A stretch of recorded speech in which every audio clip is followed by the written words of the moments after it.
When Alien Isolation came out, it was at the height of my interest in the franchise. I had just finished watching Aliens, and Alien 1 was still fresh in my mind. I got it very soon after the game came out when I learnt it was an Alien game with survival horror. The game is visually stunning, and the Alien game the fans have all been waiting for. Atmosphere. The atmosphere at the start of the game doesn't feel any different to any other game, but there's an eerie feeling. It's tense. Tension is a good 80% of this game in terms of atmosphere. You know the alien is going to turn up at some point, just when. It puts you on edge the deeper into the game you go, and the more likely you are to encounter the alien or the game's other enemies, the Working Joes or the humans.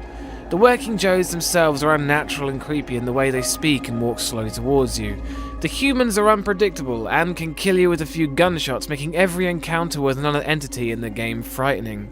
My entire playthrough of the game was spent crawling around to avoid making noise to summon the alien, using the motion tracker to avoid everyone, which raises the tension exponentially the greater danger I was in. The motion tracker itself is a great tool for heightening tension. The faster it beeps, the closer the enemy, the more likely it will put you on edge. So that's one Harry Mason.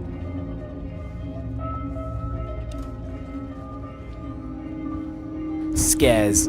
I'm a bit conflicted personally on whether this is in fact a scary game. The chance to be killed by everything from environmental hazards and the game's enemies are so high that it makes death almost certain. Anything can jump out and kill you at any moment, and for me this was scary to begin with, but quickly became tiresome the more I died. When you're stuck in an area when the alien keeps on finding you and killing you, you'll begin to understand how annoying this can get. Not to mention, this isn't a short game, and the presence of the alien looms over you the whole time.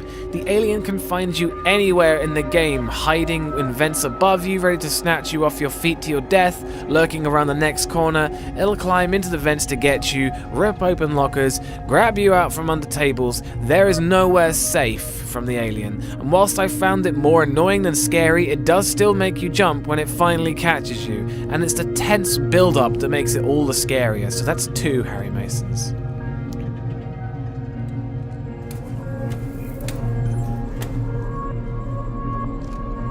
Sound design.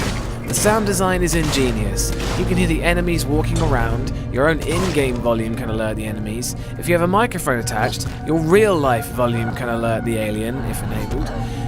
The music is orchestral and frantic in chase sections, intensifies during deaths, or drills home the hopelessness of the situation when needed.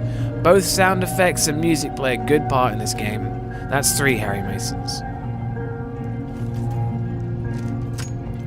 Gore. There's not a lot. There's bodies laying around Sevastopol Station, but other than them, the alien eating your face, there's practically none. Even the facehuggers make a very brief appearance, and they don't terrify or anything. Whilst I think the game could have used certain elements of the Alien universe more, it did its job well enough. Story. The story itself being simply that you, Amanda Ripley, are travelling to Sevastopol Station to collect a flight recorder that has the fate of your mother, Ellen Ripley, on it. There's an accident and you end up trapped on Sevastopol Station trying to find the flight recorder but also trying to stay alive with the alien on board.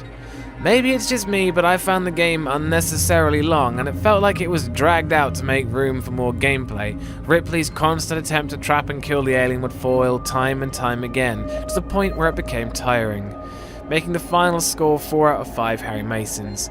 The game is intense, and if you let it, it'll freak you out. Again, I'd like to remind you, the whole thing is down to my opinion in horror games, and if you don't share this opinion, then that's cool, I get it. I'd like to point out that whilst I did let out a few tired sighs whilst playing this game, when I played it, I didn't scream like a banshee or run away from the computer, and I advise you don't either. There'll be more horror reviews in the pipeline, and thanks for watching, and always go check out Bumps in the middle of the night. Peace.